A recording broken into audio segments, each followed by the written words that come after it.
Surgery కంటే hospital bill అంటేనే భయం. అదే మధ్య తరగతికి అందుబాటు ధరలో వైద్యం. Medistar hospitals. పూరి జగన్నాథ్ అంటే బాగా ఇష్టం అని చెప్తున్నారు. ఆయనకు ఒకసారి 50 లక్షలు పెట్టి యాష్ ట్రే కొనిచ్చారంటే నిజమేనా? లైటర్ ఇచ్చా. లైటర్ ఇచ్చాను. లైటర్ ఇచ్చాను. ఎందుకు ఇచ్చానంటే దాని ఎంత 50 lakhs 40 అంత. మళ్ళీ ఇప్పుడు ఎందుకు? అప్పుడు ఇన్కమ్ ట్యాక్స్ వాళ్ళు వచ్చారు పట్టుకున్నారు. వదిలేదు సార్ అవన్నీ మళ్ళీ బాగా. సో అంతంత కాస్ట్లీ గిఫ్ట్లు ఇస్తుంటారు మీరు? అంతంత కాస్ట్లీ గిఫ్ట్లు ఇస్తాను. ఒకటే ఇచ్చా సార్, ఇంకెవరికి ఇచ్చాను? దాన్ని ఇంకోలాగా ఉపయోగించవచ్చు గిఫ్ట్ అంటే గిఫ్ట్గా. అరే లైటర్ అంటే మనాడు దగ్గర ఎప్పుడు గుర్తుంటుంది. మనాడు 4 సినిమాలు తీస్తాడని ఇచ్చాం సార్. అంతే, దాచుకున్నాడు అంతే. దాని ఏముంది? అయ్యేముంది. డబ్బును నీళ్ళలా ఖర్చు పెడతారు మరి? నేను అసలు పెట్టాను. 100 రూపాయలు ఖర్చు పెడితే 1000 రూపాయలు వస్తాయి నాకు. అట్లుంటేనే ఖర్చు పెడతాను. నేను ఎంత ఖర్చు పెడతాను? ఆ లెక్కతో నేను డబ్బుకు ఖర్చు పెట్టను. నేను ముందు తాగను, నేను కార్డ్స్ ఆడను, నేను ఏ తప్పు చేయను. నా క్యారెక్టర్ అది. నాకు సినిమా, నాకు సర్కిల్ తప్ప. అదే ఆ రూపాయి పెడితే 100 రూపాయలు వస్తాయని. లేకపోతే నేను ఎందుకు పెడతాను? మీకు ఇస్తాను గిఫ్ట్. అదే గిఫ్ట్ మీకు ఇస్తానా అంటున్నా. పూరి జగన్నాథ్ అసిస్టెంట్కి ఇవ్వచ్చుగా, 100 మంది డైరెక్ట్కి ఇచ్చేయచ్చు. కానీ ఈయన పూరి జగన్నాథ్ అంటే అవతలాడికి కూడా మనం కమర్షియల్ లెక్కతో ఇచ్చారు. ఒక రకంగా మీరు అట్లా అనుకుంటే దానికి కమర్షియల్ అని పేరు పెడితే నేను ఏమన్నా. ఓకే, ఇప్పుడు త్రివిక్రమ్ గారి టాపిక్ వచ్చింది కాబట్టి పవన్ కళ్యాణ్ గారి స్పీచ్లు అన్నీ త్రివిక్రమ్ గారు రాస్తారని ఒక టాక్. ఎంతవరకు నిజం అది? మీరు దగ్గరగా చూశారు కాబట్టి. మరి ఇది నేను చెప్పేది మీరు కట్ చేయకూడదు అస్సలు. నా దాంట్లో ఎడిటింగ్ ఉండదండి. కట్ చేస్తే మీరు వచ్చి హ్యాపీగా మా ఐడ్రీమ్ మీద కేసు పెట్టచ్చుగా. మరి నా దగ్గర ఆ షూరిటీ ఉండదు. దీని వీడియోలో తీయమ్మా. దీన్ని వీడియోలో తీసిపెట్టి, ఎందుకంటే నాకు సేఫ్టీ కోసం నేను చెప్పేది మీరు కట్ చేయకూడదు. ఇది వీడియో తీస్తూ ఉండండి అమ్మ చెప్తాను. అది వీడియో ఆన్ చేసి పెట్టండి. ఓకే, అడగండి ఇప్పుడు. ఓకే, అదే పవన్ అంటే చాలామంది పబ్లిక్ టాక్, ఇండస్ట్రీ టాక్ ఏంటంటే కొంతమంది దాని క్లారిటీ కోసం అడుగుతున్నా. పవన్ కళ్యాణ్ ఇచ్చే స్పీచ్ల వెనుక త్రివిక్రమ్ గారి స్క్రిప్ట్ ఉంటుంది అన్నది. పవన్ కళ్యాణ్ గారిని మీరు ఎప్పుడైనా కలిసారా? లేదు, కలవలేదు. త్రివిక్రమ్ గారిని ఎప్పుడైనా కలిసారా? కలవలేదు. పని పాటాలేని తప్పుడు నా కొడుకులు మాట్లాడే మాటలకి తప్పుడు జనం, అర్హత లేని జనం, అర్హత లేని నా కొడుకులు అందరినీ ద్రాక్షపండు పుల్లన అనే వాళ్ళకి, ఇద్దరు స్నేహితుల మధ్య, ఇద్దరు మేధావుల మధ్య ఊరికే లేనిపోయిన మాటలు. పవన్ కళ్యాణ్ అనేవాడు ఒక చరిత్ర అని మీకు 100 సార్లు చెప్పా. పవన్ కళ్యాణ్ హీరో. ఆయన రూమ్లోకి వెళ్తే సినిమా డివిడీలు, వీడియో క్యాసెట్లు, ఆడియో క్యాసెట్లు ఉండవు, బుక్స్ ఉంటాయి, ఒక చరిత్ర ఉంటుంది. పవన్ కళ్యాణ్కి ఒకటి రాసిచ్చేవాడు నాకు తెలిసి ఇండియాలో పుట్టాడు కూడా. పవన్ కళ్యాణ్కి 10 మందికి రాసిస్తాడు.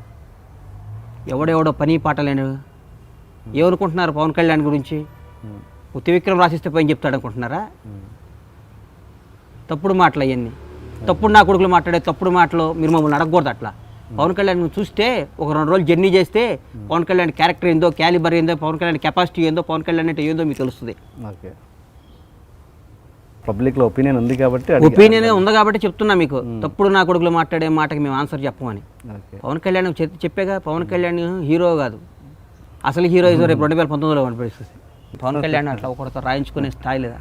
ఆయన మెమరీ వేరు, ఆయన చరిత్ర వేరు, ఆయన ఐడియాలజీ వేరు. ఆయన రాబోయి ఊహించుకునేది వేరు. స్కాన్ చేస్తాడు ఆయన మనిషిని. ఎవడో రాసిస్తే పోయి మైకిల్ పెట్టి చదవడు ఆయన. గుడ్. బండ్ల గణేష్ గారి ప్లస్ పాయింట్స్ ఏంటి? ఆయనలో ఉన్న మంచితనం ఏంటి? ఆయనలో ఉన్న మంచి గుణాలు ఏంటి?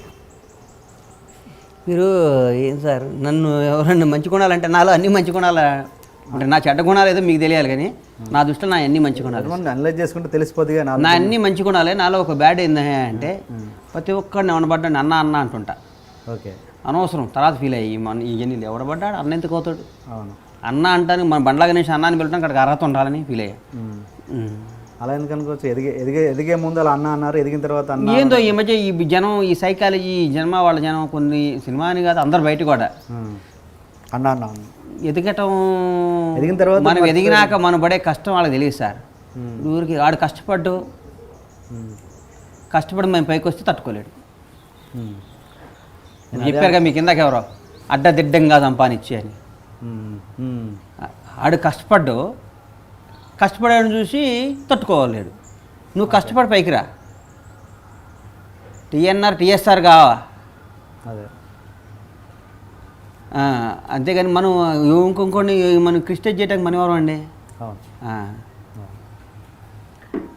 అంటే అన్న అనేది తక్కువ స్థాయిలో ఉన్నప్పుడు అన్న అన్నారు, ఇప్పుడు పైకి స్థాయికి ఒక్కోసారి ఎవరిని పడ్డా నాకు ఊత పదం నాకు. Okay okay. నాకు ఊత పదం అనుకోండి, మంచి కానీ చెడు కానీ ఊత పదం నాకు. అందరినీ చిన్నోడైనా అది కాదన్నా అంట. నేను చిన్నప్పుడు సాధన నుంచి నాకు అలవాటు అది. ఈ మధ్య అనిపిస్తుంది ఎందుకు అందరిని అన్న అన్న పిలుస్తున్నాం, వీళ్ళు మన తక్కువగా చూస్తున్నారా అని ఫీలింగ్ వచ్చింది. ఎందుకు వచ్చిందో మేబీ రాంగ్. ఓకే కానీ నేను మార్చుకుందాం అనుకుని నేను మార్చుకోలేదు, నాకు ఆటోమేటిక్గా వచ్చేస్తుంది. మనం ఏం చేస్తాం, ఓకే. ధూమపానం అయినా ఆపమంటే ఆపలేరు కదా. అట్లాగే నాకు అన్న అనే పదం ఎవరిని పడ్డా మాకు అన్న వడ్డీ, మాకు ప్రకాష్ అని మాకు మా ప్రొటెక్షన్ వడ్డిస్తాడు. సరిగ్గా పెట్టి ప్రకాష్ అన్న ఎందుకు దబ్బుతావంట. మా దగ్గర చేసే బాయ్ పని అది నాకు అది సరే రైటో రాంగో జీవితం అయిపోయింది. 42 ఏళ్ళు వచ్చినాయి. ఇంకేమో 18 ఏళ్ళ తర్వాత ఎట్లా మళ్ళీ షాద్నగర్ అయిపోయి మా వ్యాపారాలు మేము చేసుకునేది కదా. ఓకే. ఇప్పుడు ఇందాక చెప్పారు మీరు ఎవరన్నా హీరోని కానీ ఎవరన్నా వ్యక్తిని కానీ మోసం చేశారంటే రవితేజ అని చెప్పారు. అలా మిమ్మల్ని ఎవరన్నా మోసం చేశారా ఇప్పటివరకు? చేశాడు సార్. ఎవరు? ఒక హీరో మేనేజర్ చేశాడు.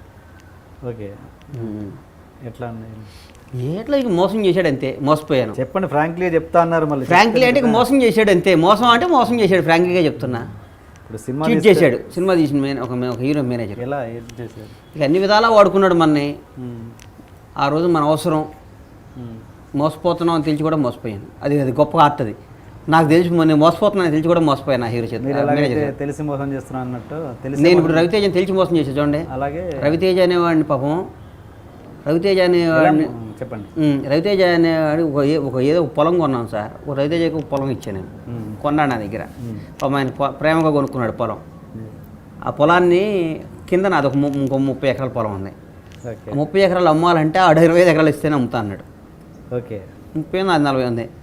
అప్పుడు రవితేజ దగ్గర పోయి అబద్ధం చెప్పి, అన్న నీదేదో గవర్నమెంట్ వాళ్ళు అక్విజిషన్ చేస్తున్నారా అమ్మేద్దామని. నమ్మాడు పాపం. నమ్మి ఇచ్చాడు. చాలా బాధపడ్డారు అసలు. పాపం వీడు చాలా మంచివాడే, రవితేజ సినిమా తీసి 5 కోట్ల డబ్బులు మిగిలినాయి మనకి, అయినా మోసం చేస్తున్నానే అని ఫీల్ అయ్యా. కానీ ఏదో ఒక రోజు ఆ రుణం తీర్చేసుకుంటారు రవితేజ. ఇదేనా మీరు చేసిన మోసం? అది మోసమే కదా సార్. అది మోసం కాదు. అది ఏంటి ఆయన రియాక్షన్ ఏంటి దానికి చెప్పంగానే? ఆయనకి ఈ తర్వాత తెలుసు అన్న నేను మోసం చేశాను నిన్ను అని చెప్పా. సారీ చెప్పా. గొప్పవాడు కాబట్టి నాకు తెలుసురా అన్నాడు అంతే.